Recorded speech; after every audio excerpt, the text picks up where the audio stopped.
Sin más preámbulo, voy a dejar la palabra al primer ponente de esta mañana. Es un honor, es un gusto presentarles al doctor Ildefonso Rodríguez Leiva. Él es neurólogo que se encuentra laborando en el Hospital General Ignacio Morrones Prieto en la ciudad de San Luis Potosí, y la charla que nos va a dar es diferencias entre la enfermedad de Parkinson y parkinsonismos. Bienvenido.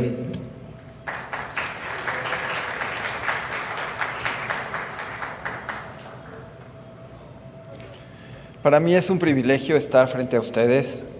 Agradezco infinitamente y felicito a los fundadores de Soma.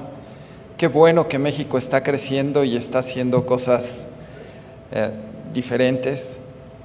La verdad es que le decía a Rubén que todo empieza con un sueño, y cuando ese sueño se hace realidad, creo que estamos sirviendo, y servir es dar alegría a muchos, y especialmente cuando tenemos que hacerlo con nuestros pacientes y sus familias. La enfermedad de Parkinson es una entidad neurológica bien conocida y definida. Sus características son 4. La lentitud, que llamamos los médicos bradicinesia; la rigidez, que consiste en la dificultad para extender y flexionar cada una de las articulaciones. Generalmente se va a presentar de manera asimétrica, más afectando un lado que otro. El temblor, que suele ser de 4 a 7 ciclos por segundo. Y el paciente tiene inestabilidad postural que favorece el que presente caídas. Estas características, que llamamos en términos generales como TRAP, temblor, rigidez, asinesia o bradicinesia e inestabilidad postural, pues nos hacen el diagnóstico.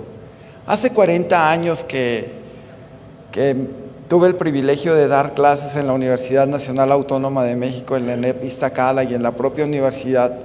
Mi oposición fue con la enfermedad de Parkinson. Y yo decía que en aquel entonces que el diagnóstico era muy sencillo, porque uno lo podía hacer simplemente con ver a un paciente.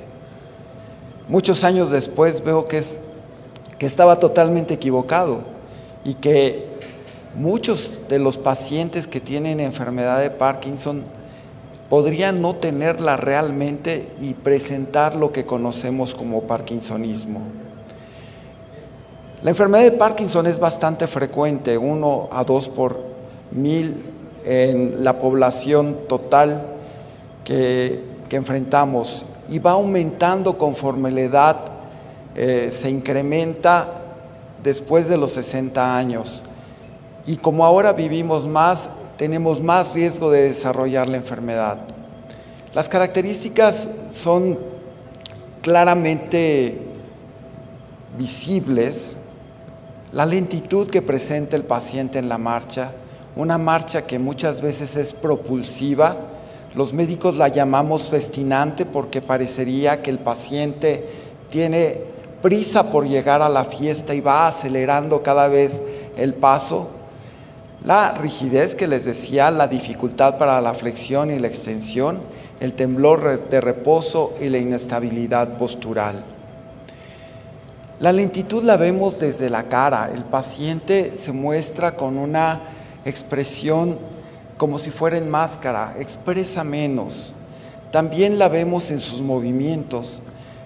Y algo que suele hacer muy característico es la presencia del temblor, ese temblor de reposo cuando el paciente está descansando, con una frecuencia de 4 a 7 ciclos por segundo. Eso lo hace fácil de diagnosticar, y si le agregamos la inestabilidad, que no debe ser porque tenga problemas visuales, porque tenga problemas neuropáticos, porque se tropezó, sino por el problema motor que presenta, pues el diagnóstico se hace más sencillo. Algo que también es importante es que tenemos que buscar características que definan la enfermedad y nos permitan diferenciarlos de otros padecimientos que podrían tener manifestaciones muy parecidas, pero que en realidad se trate de otro problema. Y eso es lo que hacemos en el segundo paso que intentamos hacer en nuestro abordaje diagnóstico. Algo que nos ayuda a apoyar el diagnóstico de Parkinson es que éste inicie de manera unilateral, que tenga una buena respuesta al tratamiento que le estamos administrando, sobre todo a la levodopa o a los agonistas dopaminérgicos, y además que tenga una evolución progresiva. Algo que también nos alerta en que el paciente podría no tener la enfermedad sería la edad de inicio. Por ejemplo, alguien que empieza de forma muy temprana no necesariamente va a tener Parkinson, aunque hay enfermedad de Parkinson que puede tener un origen genético y que inicia de forma muy temprana.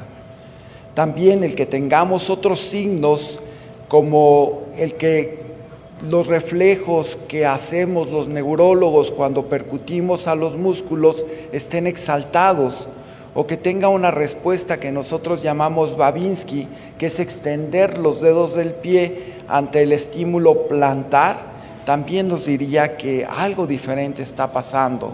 O que el paciente tenga otras manifestaciones, por ejemplo, que se va de lado, no solamente de manera propulsiva, sino que camina todo chueco, nos estaría diciendo que se trata de un parkinsonismo atípico.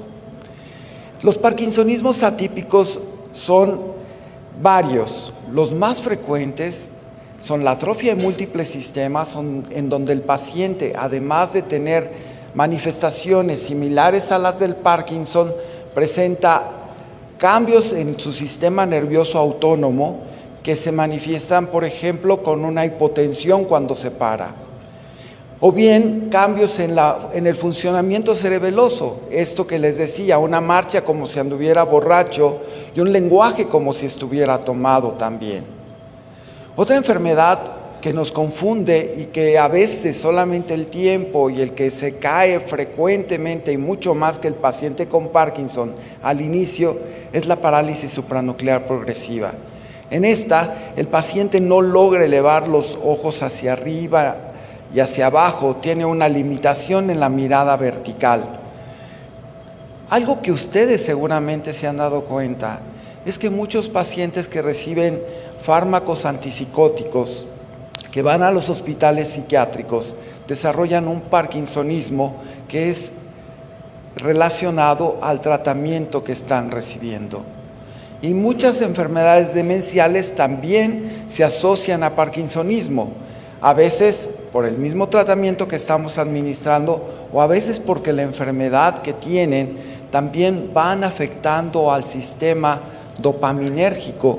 El sistema de la dopamina es el principalmente afectado en este padecimiento, que suele ser progresivo y a medida que va caminando en el paciente va afectando cada vez más su movilidad y muchas de sus capacidades, lo que hace que podamos, por ejemplo, definir a través de una clasificación en qué grado de afección está el paciente, desde un grado mínimo 1 hasta un grado muy avanzado, que sería el grado 5, en donde el paciente prácticamente está confinado a una silla de ruedas. También es importante que sepamos que la enfermedad de Parkinson no es exclusivamente del sistema dopaminérgico, sino que muchos sistemas están siendo afectados y que debemos de estar atentos los médicos a ofrecerle el mejor tratamiento posible si está teniendo, por ejemplo, algo que muchas veces no nos cuenta el paciente, es que durante la noche tenga sueños tan vívidos que sea capaz de patear, golpear o agredir porque está teniendo algo que llamamos nosotros trastorno conductual de la fase de movimientos oculares rápidos, en donde el paciente, en lugar de perder el tono para relajarse por completo y descansar, tiene un sueño en donde está persiguiendo, está golpeando, está defendiéndose y a veces puede hasta patear a su esposa y eso nos lleva a problemas serios. Otras manifestaciones podrían ser no solamente en el sistema nervioso central, sino en otros sitios del sistema nervioso periférico. Por ejemplo, el que tenga alteraciones en la sensibilidad, o también pueden ser del sistema nervioso autónomo, y manifestaciones como que tenga exceso en la producción de saliva o que tenga demasiado sebo en la cara, podrían ser manifestaciones que acompañan a la enfermedad. No solamente es la sustancia nigra, que es la estructura tradicionalmente estudiada y reconocida como sitio inicial de la enfermedad, la que está afectada. Son muchos sistemas más que se ven afectados porque hay un problema en la síntesis de una proteína que se llama alfa-sinucleína, que empieza a formarse de manera inapropiada, deja de ejercer su función, se acumula y termina finalmente matando a las neuronas en donde se acumula. Pero no es solamente en la sustancia nigra, eso en otras estructuras del mismo sistema nervioso central, como el hipotálamo, en el sistema nervioso periférico, como en los ganglios, que son estructuras donde concentramos neuronas a lo largo del eje neuronal, y también en otros sitios como en el sistema límbico y en la amígdala, lo que explica que algunos pacientes tengan trastornos emocionales, sistema límbico, o trastornos en memoria, amígdala, hipocampo, que son estructuras claves en estas funciones. Entonces, cada función que se ve alterada en nuestro organismo tiene un lugar específico en el sistema nervioso que se va viendo afectada.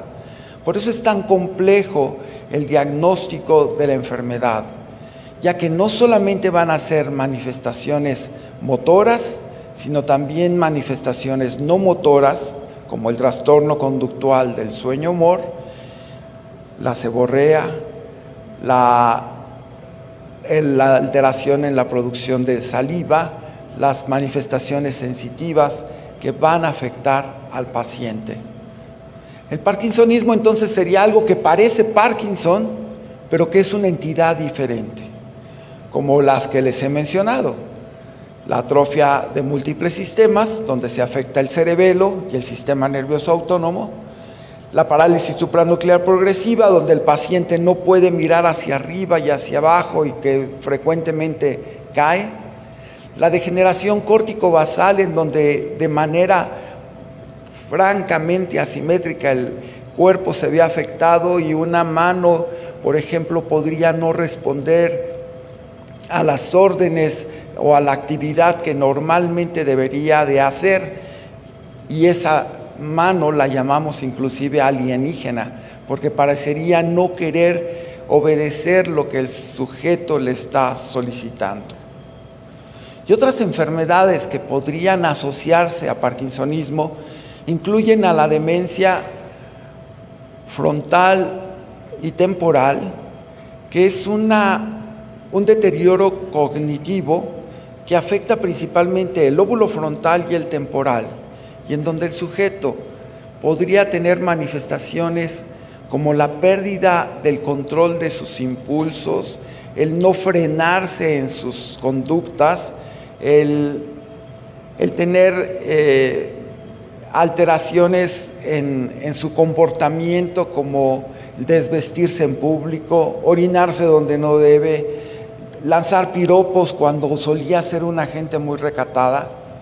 Y también, por otro lado, una alteración del lenguaje que va progresando de manera paulatina y que caracterizan a ese problema que podría asociarse también a parkinsonismo. Entonces, la enfermedad de Parkinson tiene diagnósticos muy bien descritos, bien reconocidos, y que lo hacen una entidad neurológica característica. Pero hay otras enfermedades, como la parálisis supranuclear progresiva, que podrían parecerse en mucho y solamente el tiempo nos podría decir que un paciente tiene este problema y no la enfermedad de Parkinson. Les decía que algo muy característico es que estos pacientes obedecen perfecto la movilidad ocular de un lado para otro, pero no pueden hacerlo de seguir el objeto hacia arriba y hacia abajo. Sin embargo, de manera muy interesante, si nosotros le movemos la cabeza al paciente para abajo y para arriba, el paciente logra mover perfectamente sus ojos. ¿Qué es lo que está sucediendo? Bueno, que la afectación degenerativa caracterizada por una proteína anormal que se está depositando en las neuronas está afectando no solamente a la sustancia nigra, sino también a otros núcleos del tallo cerebral que se encargan, por ejemplo, de la movilidad vertical de la mirada. La parálisis supranuclear progresiva tiene una imagen de resonancia magnética muy característica, en donde nos recuerda la presencia de un colibrí en el tallo cerebral. Y eso es una imagen que nos facilita el diagnóstico a los neurólogos. Sin embargo, no todos los médicos están atentos a esta situación y aún algunos neurólogos podrían pasar desapercibido el problema. ¿El por qué es tan importante que hagamos un diagnóstico? Pues porque sociedades en el mundo como Soma están buscando a toda costa encontrar un tratamiento. Un tratamiento que no solamente sea para el Parkinson, sino para otras enfermedades neurodegenerativas como la parálisis supranuclear progresiva o la enfermedad de Huntington, que es una enfermedad hereditaria que se caracteriza por deterioro cognitivo, alteración del movimiento que es como un baile, movimientos coreicos, esos brincos que hace la paciente que son mioclonías, y además con un patrón de herencia francamente dominante de una generación a otra, y además en cada generación apareciendo de manera más temprana. El que pronto tengamos tratamientos específicos para enfermedades como esta, que les decía hace un momento, la degeneración córtico-basal, la de la mano extraña, la que no reconoce, nos van a permitir que la gente no solamente viva más, sino viva con calidad. Y ayer uno de los grandes personajes de este evento me decía, necesitamos 5 cosas para mejorar nuestra calidad de vida. Hacerle caso al médico de tomar adecuadamente el tratamiento. No solamente hacer ejercicio, también entender que la fisioterapia es diferente que el ejercicio. Una buena alimentación, cuidar nuestra dieta y también cuidar nuestro dormir. El dormir es la parte esencial de nuestro cuerpo para recuperarse. Entonces, el hacerlo es clave. Cuando los médicos provocamos parkinsonismo porque damos un medicamento, tenemos que estar en atención de resolver ese problema, porque algunos fármacos ni siquiera son tan frecuentes en que causen esta situación y sin embargo sí son muy frecuentes en su uso. Por ejemplo, el valproato es un medicamento que nos da parkinsonismo y que tenemos que estar atentos a reconocer que lo puede hacer para retirarlo. A veces les decía, el diagnóstico solamente nos lo da el tiempo. Pensamos que esta era Parkinson y resultó ser una parálisis supranuclear progresiva. Los pequeños detalles hacen la diferencia, no solamente en la parte clínica, sino en lo que hacemos los médicos para corroborar nuestro diagnóstico, como sería la imagen. A veces hacemos estudios más precisos a nivel molecular para permitirnos hacer un diagnóstico con más precisión. El que hagamos Un buen diagnóstico nos llevará a un buen tratamiento y un buen tratamiento nos llevará a darle una mejor calidad de vida a nuestro paciente. El tratamiento tiene que ser integral. Cuidar esos 5 aspectos que les decía, que me decía ayer José Ramón, que son claves para que logremos que el paciente viva con calidad, buscar un tratamiento integral. Y aunque el diagnóstico parecería muy sencillo, con esas 4 letras, TRAP, la enfermedad de Parkinson es una enfermedad que sigue siendo un reto aún para los que se dedican a ella, y por eso seguimos estudiándola y por eso estamos buscando encontrar la solución. Y pues ha sido un privilegio estar con ustedes. Muchas gracias.